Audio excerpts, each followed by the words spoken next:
በዓለም ላይ ከተነሱ ጠንካራ ሰዎች አንዱ ይቅር ማለት አልቻለም ብትባሉ ምን ይሰማችኋል? ለ27 ዓመታት በእስር ቤት እንዲማቀቅ ያደረጉትን፣ የደበደቡትን፣ ያገለሉትንና ስሙን ያጠፉትን ሰዎች እንዲሁም የገነቡትን ሥርዓት ይቅር ያለ ሰው ለገዛ የትዳር አጋሩ ግን ይቅርታ ማድረግ አልቻለም ብትባሉ ምን ትላላችሁ? ታላቁ ነፃ አውጪ የ27 ዓመታት የእስር ሕይወትን አጠናቆ ሲወጣ ያንን የትግል ችቦ ሳታጠፋ ያቆየችው የሕዝቡ እናት የሚሏት ሴት ከጎኑ ቆማለች። ጊዜን፣ ርቀትንና የአፓርታይድን ጨካኝ ጡጫ ያሸነፈ ትዳር ይመስል ነበር። ነገር ግን ከመጋረጃው በስተጀርባ ያ የፍቅር ሕይወት አስቀድሞ ሞቶ ነበር። ከ6 ዓመታት በኋላ ኔልሰን ማንዴላ በደቡብ አፍሪካ ፍርድ ቤት ፊት ቆሞ በከፍተኛ የልብ ስብራት ለዳኛው እንዲህ አለ። ሰማይ ዝቅ ምድር ከፍ ቢል እንኳን ከዊኒ ጋር አልታረቅም። በታሪክ ጨለማ ምዕራፎች ውስጥ ያለፈ ፍቅር ብርሃን ሲያገኝ እንዴት ሊሰበር ቻለ? ጅማሬው ለብዙዎች ተምሳሌት የሆነ በጋራ የትግል አጋርነት የተደጋገፉበት፣ መጨረሻው ግን ያላማረ፣ ይቅር ባዩን ሰው የይቅርታ ልቡን የዘጋ የፍቅር ጉዞ በሁለቱ የነጻነት ታጋዮች መካከል የሆነው ምንድን ነው? ኔልሰን ማንዴላ ዊኒን ለምን ይቅር ሊላት እንዳልቻለ ለመረዳት ለታገሉለት ነጻነት የከፈሉትን አሰቃቂ ዋጋ ማየት ይኖርብናል። አንዳንዴ ለማምለጥ በጣም አስቸጋሪው እስር ቤት ከብረት ፍርግርግ የተሰራው ሳይሆን ከዝምታ ከርቀትና ከክህደት የተገነባው ነው። ኔልሰን ማንዴላ ላይ የሚሆነው ይኸው ነው። ግማሽ አካሉ አጋሩና በአፓርታይድ የነጻነት ትግል ውስጥ ቀኝ እጁ እንደሆነች ከሚያምናት ከዊኒ ማንዴላ ጋር እስከ መለያየት ያደረሰው መራር እውነት ነው። ኔልሰን ማንዴላ ከዊኒ በፊት ትዳር መስርቶ ልጆችም አፍርቶ ነበር። በ1944 ወጣቱ ማንዴላ በወቅቱ ታዋቂ ጠበቃና አክቲቪስት ነበር። በሙያዋ የተመሰከረላት ነርሷ ኤቭሊን ማሴን ቀልቡን ሳበችው። በትዳርም ተጣመሩ። ትዳራቸው በተስፋ በእምነትና ክብራቸውን በነፈጋቸው ሀገር ውስጥ የተረጋጋ ጥቁር ቤተሰብ በመመስረት ህልም ላይ የተገነባ ነበር። በዚያች አስከፊ መድሎ በተንሰራፋባት ሀገር ውስጥ መደበኛ ሕይወት ለመመስረት ሞክረዋል። ነገር ግን የአፓርታይድ ሥርዓት አልፈቀደላቸውም። በአፍሪካ ብሔራዊ ኮንግረስ ANC ውስጥ የማንዴላ ሚና እየጠነከረ ሲሄድ የቤተሰብ ሕይወቱ እየላላ መጣ። ስብሰባዎች በምስጢር ይካሄዱ ነበር። ወደ ቤት አለመመለሱ የተለመደ ሆነ። የጸጥታ ኃይሎችም እስከ ቤቱ ድረስ ይከታተሉት ነበር። ኤቭሊን ያገባችው ሰው በስሜትም ሆነ በአካል ከእርሷ እየራቀ በነጻነት ትግሉ ውስጥ እየጠፋ መሆኑን ተገነዘበች። ኤቭሊን ደህንነቱ የማያሳስባት ለእርሷና ለልጆቹ በጊዜ ወደ ቤቱ የሚገባ ባል ትፈልግ ነበር። ማንዴላ ደግሞ ነጻነትን፣ አዲስ ታሪክን መጻፍን ይፈልግ ነበር። ልዩነቱ የተፈጠረው በተቃራኒ የግዴታ ትርጓሜዎች ምክንያት ነበር። አንዱ ለቤተሰብ፣ ሌላው ደግሞ በሰንሰለት ለታሰረችው ለምትማቀቀው ሀገር በመጨነቅ በ1958 ጋብቻቸው በዚህ ምክንያት ፈረሰ። ፍቻቸው ግርግር ያልበዛበትና በሕዝብ የማይታወቅ ቢሆንም ለማንዴላ ግን ትልቅ ትምህርት የሰጠ ነበር። እርሱ መገኘት በማይችልበት ቦታ ፍቅር ሊኖር እንደማይችል የሚገልጸውን መራር እውነት ተምሮ ወጣ። ይህ እውነት በቀሪው ሕይወቱም አብሮት ኖሯል። ከዚህ በኋላ ነበር ዊኒ ወደ ሕይወቱ የመጣችው። ዊኒ ማዲኪዜላ እንደ ኤቭሊን አልነበረችም። የነጻነት እሳት በውስጧ የሚንቀለቀል ወጣት ነበረች። በ1936 የተወለደችውና ከኔልሰን ማንዴላ በሁለት አስርት ዓመታት የምታንሰው ዊኒ ይህን የነጻነት ጥሟን ይዛ ጆሃንስበርግ ደረሰች። በማኅበራዊ ሥራ የሰለጠነችው ዊኒ በሕግ ተጠፍራ በፍርሃት በተከፋፈለች ከተማ ውስጥ ገብታ ድምጿን አጥፍታ አንገቷን ደፍታ ለመኖር ፈቃደኛ አልሆነችም። የአፓርታይድ ጭቆና አላስፈራራትም፣ ክትትሉም አላስቆማትም። ታሪክን መለወጥ እንደሚቻል በማመን በሙሉ የራስ መተማመን ትናገር ነበር። እንደ አውሮፓውያኑ አቆጣጠር በ1957 ከኔልሰን ማንዴላ ጋር ስትገናኝ ግንኙነታቸው ፈጣንና ማራኪ ሆኖ ነበር። ልምድ ያለው ታጋይ የነበረው ማንዴላ ትግሉ ለሕልውናው የሚፈልገውን ነገር በዊኒ ውስጥ አገኘ። ዊኒ በበኩሏ በማንዴላ ውስጥ የተለየ ነገር አየች። በሥነ ምግባርና ራስን በመግዛት ላይ የተመሠረተ ጠንካራ የሞራል የበላይነት። እርሷ ከበስተጀርባው ለመቆም አልፈለገችም። ከጎኑ ለመቆም ትፈልግ ነበር። እናም ከጎኑ ለመቆም ወሰነች። ማንዴላ አፓርታይድን መቃወም ብቻ ሳይሆን ሥርዓቱን በመርህ ለመተካት እየተዘጋጀ ነበር። እናም ግንኙነታቸው የግል ብቻ ሳይሆን ፖለቲካዊም ሆነ። በተቃውሞ ሰልፎችና በምስጢራዊ ስብሰባዎች ውስጥ ግንኙነታቸው ጠነከረ። በ1958 ሲጋቡ የሰርግ ሥነ ሥርዓት ብቻ አልነበረም የታየው። ትዳራቸው የደቡብ አፍሪካ የአርነት ጋብቻ ምልክት ተደርጎ ተገለጸ። ፍቅርና የፍትህ ጥያቄ በአንድ መንገድ ሊጓዙ ነው ተባለ። ነገር ግን ታሪክ ወዳልታሰበ መንገድ ሊቀየር ይችላል። ይህንንም ቃል ኪዳን ያለምንም ርህራሄ ይፈትነዋል። ነሐሴ 5 ቀን 1962 ዓመተ ምህረት ኔልሰን ማንዴላ እስር ቤት ገባ። በእስር ቤት ግድግዳዎች መሃል ተዘጋበት።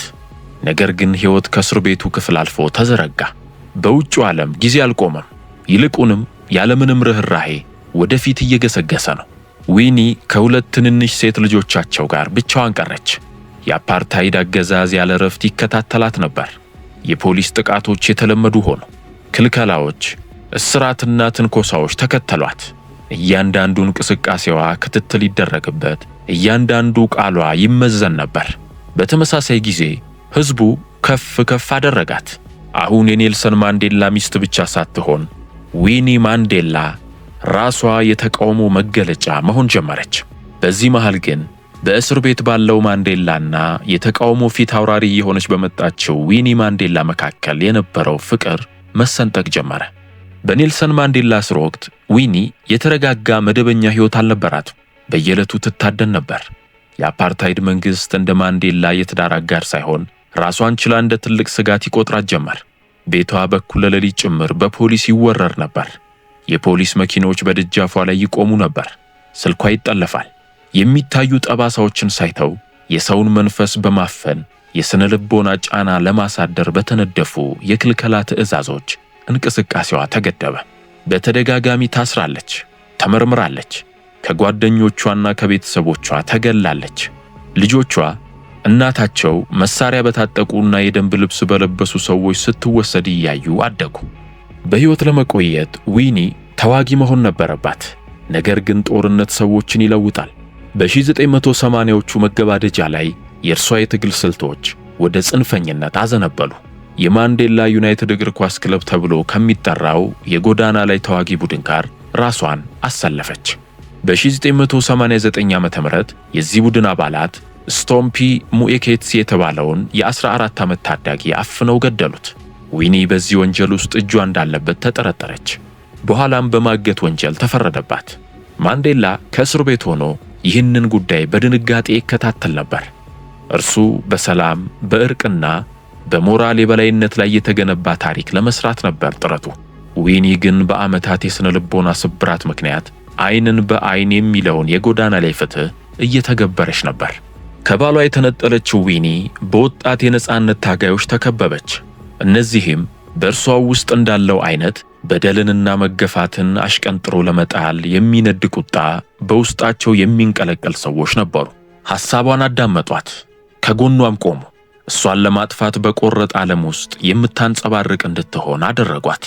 ከእነርሱም መካከል አንዱ ዳሊ ኢምፖፉ ነበር።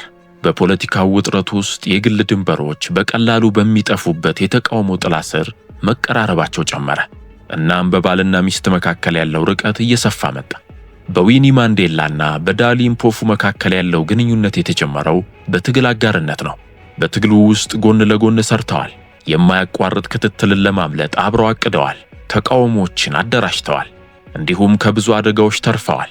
አደጋ የተለመደ በሆነበት ዓለም ውስጥ አደጋን በጋራ መጋራት በመካከላቸው እምነትን ፈጠረ። ኔልሰን ማንዴላ በጥብቅ ምርመራ በሚያልፉ ደብዳቤዎችና በሩቅ ትዝታዎች ብቻ ባለበት እስር ቤት ውስጥ ሕይወትን ቀጥሏል። የእኩለ ሌሊት ፖለቲካዊ ውይይቶች ቀስ በቀስ መልካቸውን ቀየሩ፣ ለስሜታዊነት ቦታ ሰጡ። ፖለቲካዊ እምነትና ትግላቸው ወደ ግል ግንኙነት ተለወጠ። ከዓመታት በኋላ የወጡ ሪፖርቶችና የተረጋገጡ ደብዳቤዎች እንደጠቆሙት ያ ግንኙነት ድንበሩን አልፎ ነበር። ግንኙነቱ ወደ ፍቅርና ወሲብ ግንኙነት ተለወጠ። ማንዴላ በመጨረሻ ወደ ቤት ሲመለስ ያንን የጀመሩትን ሕይወት የምትጋራው ሴት አልጠበቀችውም። ሙሉ በሙሉ የተለወጠችና የራሷን ሕይወት የመሰረተች እንግዳ ሴት ሆና ነበር። ኔልሰን ማንዴላ ስለ ግንኙነቱ ወዲያውኑ አላወቀም ነበር። ስለ ጉዳዩ የሰማው ከ27 ዓመታት መገለልና የእስር ቤት መማቀቅ በኋላ ዳግም ለመወለድ በዝግጅት ላይ በነበረች ሀገር ውስጥ ብቅ ሲልና የትግል መስዋዕትነቱ ትርጉም እንዳለው እያየ በነበረበት ወቅት ነው። እውነቱን የደረሰበት በደብዳቤዎች፣ በሰዎች የሐሜት ሹክሹክታና በድርጊቶች በተመለከታቸው እውነቶች ነበር። ዊኒ ከዚያ በኋላ ከማንዴላ ጋር መኝታ ለመጋራት እንኳ ፈቃደኛ አልሆነችም። ከዳሊ ምፖፉ ጋር የነበራትን የፍቅር ግንኙነት በግልጽ ቀጥላበት ነበር። ማንዴላ ወደ ኒውዮርክ በሄደበት ወቅት ወደ ዊኒ ሆቴል ክፍል ሲደውል ስልኩን ያነሳው ያ ወጣት ፍቅረኛዋ እንደነበር በከባድ መሰበር ውስጥ ሆኖ ወደ ኋላ ላይ ተናግሯል። ዳሊ በጉዞ እንዳይካተት ማንዴላ ቢያስጠነቅቃትም ዊኒ ግን ይህን ችላ ብላ ይዛው ሄደች። ይባስ ብሎ የክፍሏን ስልክ እሷ አነሳው። ይህም ለማንዴላ የፍቺ ውሳኔ መነሻ ሆነ። በዚህ ወቅት ማንዴላ የተጎዳው በግንኙነቱ ብቻ አልነበረም፣ የሚመራበት የሞራል ውል እንደተጣሰ በመረዳቱ እንጂ። ማንዴላ የበደለውን የአፓርታይድ ስርዓት ይቅር ብሏል። ነገር ግን ከዛ ስርዓት ጋር የታማኝነት ቃል ኪዳን አላሰረም። ጋብቻው ግን በዚህ ቃል ኪዳን የተመሰረተ ነው። ዊኒ የእነርሱ ትስስር ከግል ስህተቶች በላይ ትልቅ እንደሆነ በማመን ትዳሩን ለማዳን በባህላዊ ሽምግልና ለመጨረስ ፈልጋ ነበር። ነገር ግን ማንዴላ በፍጹም አለ። ለማንዴላ ይቅርታ ማለት ኃላፊነትን መውሰድ፣ ጸጸትንና ከመመሪያ ጋር መጣጣምን ይጠይቃል። በሁለቱ መካከል የታሰበው እርቅ የከሸፈውም እዚህ ላይ ነበር። ዊኒ ለይቅርታ ተባባሪ አልሆነችም፣ ራሷን ተከላከለች። የህልውና ትግል ምርጫዎችን ትክክል ያደርጋል ስትል ሞገተች። ማንዴላ ይህን ሊቀበለው አልቻለም። ከአፓርታይድ ጋር ስለ እርቅ የተደራደረው ሰው ዊኒን በተመለከተ ግን ፍቃደኛ ሊሆን አልቻለም። በ1992 ማንዴላ የፍቺ ሂደቱን ጀመረ። በ1996 ጋብቻው በይፋ በቃ። ኔልሰን ማንዴላ ሕዝቡን ላሰቃየው የአፓርታይድ አገዛዝ ይቅርታ ማድረግ ችሏል። በእስር ቤት ላማቀቀው ሰውዬ ለኤፍደብሊው ዴ ክለርክ እጁን ዘርግቶ ሰላምታ ሰጥቷል። ነገር ግን የፖለቲካ ይቅርታ ስሌት አለው። የትዳርና የቅርብ ሰው ይቅርታ ግን ልብን ማድማት ነው። ማንዴላ ይቅር ሊለው ያልቻለው ነገር ቢኖር ለ27 ዓመታት በእስር ቤት ስለሷ ሲያልም ኖሮ እርሷ ግን ለእርሱ ምንም ቦታ የሌለው የራሷን ሕይወትና መከላከያ ግንብ መገንባቷን ነበር። ዊኒ ግን ይህን በጥያቄ ሞግታለች። እውን እርሱ በእኔ ቦታ ቢሆን ኖሮ ብቻውን ሆኖ ይጠብቀኝ ነበር ስትል ማንዴላን እንደ ጨካኝ ወይም ዊኒን እንደ ከዳተኛ አድርጎ መሳል ቀላል ነው። ነገር ግን እውነቱ ከዚያም በላይ እጅግ አሳዛኝ ነው። ኔልሰን ማንዴላ ዊኒን ይቅር ያላላት በጥላቻ ወይም በክፋት አልነበረም። ይቅር ሊላት ያልቻለው የወዳት የነበረችውን ሴት ዳግመኛ ስላላገኛት ነው። አፓርታይድ የማንዴላን ወጣትነት ሲወስድ የዊኒን ግን አዛኝነቷንና የዋህነቷን ወስዶባታል። ሁለቱም ደቡብ አፍሪካን ነፃ ለማውጣት ያላቸውን ሁሉ ሰጥተዋል። ትዳራቸውም ያ አብዮት የጠየቃቸው ትልቅ መስዋዕትነት ነበር። ይህ ስለ መጥፎ ሰዎች የሚነገር ታሪክ አይደለም። ይህ ስለ ሰው አቅም ውስንነት፣ ጭቆና ሀገራትን ብቻ ሳይሆን ግንኙነቶችንም እንዴት እንደሚጎዳ የሚገልጽ ታሪክ ነው። ታዋቂ ሰዎችና የሀገር መሪዎችም እንኳ የግል ሕመም እንዳለባቸው የሚያሳይ ነው። ማንዴላ በኋላ ላይ ከግራሳ ማሼል ጋር ሰላማዊ ትዳር መሰረተ። ዊኒ ደግሞ የፖለቲካ ሕይወቷን ቀጠለች። ኃይለኛና ሁሌም አወዛጋቢ እንደሆነች ኖረች። ዊኒ ማዲኬዜላ ከኔልሰን ማንዴላ ህልፈት 5 ዓመታት በኋላ በ2018 ዓመተ ምህረት ከዚህ ዓለም በሞት ተለየች። ከሞትም በኋላ ሁለቱም የደቡብ አፍሪካ ታሪክ የማይናወጡ ምሰሶች ሆነው ይኖራሉ። ለዘላለም የተሳሰሩ ግን ደግሞ ለዘላለም የተለያዩ። ታሪክ ማዲባና ዊኒን በጋራ ያስታውሳቸዋል። ነገር ግን እውነት በተናጠል እንድንረዳቸው ትፈልጋለች። ኔልሰን ማንዴላ ያን ሁሉ መከራ ያደረሰበትን ስርዓት ይቅር ብሏል። ነገር ግን የፈረሰን ቃል ኪዳን ይቅር ብሎ መመለስ አልቻለም። ሆኖም ግን ይህ የእርሱን ታሪካዊ አሻራ አያደበዝዘውም። ስለዚህ አሁን ትክክለኛው ጥያቄ መሆን የሚገባው ማንዴላ ዊኒን ለምን ይቅር አላላትም የሚለው አይደለም፣ የነጻነት ትግል ጉዞ ዋጋው ስንት ነው የሚለው እንጂ።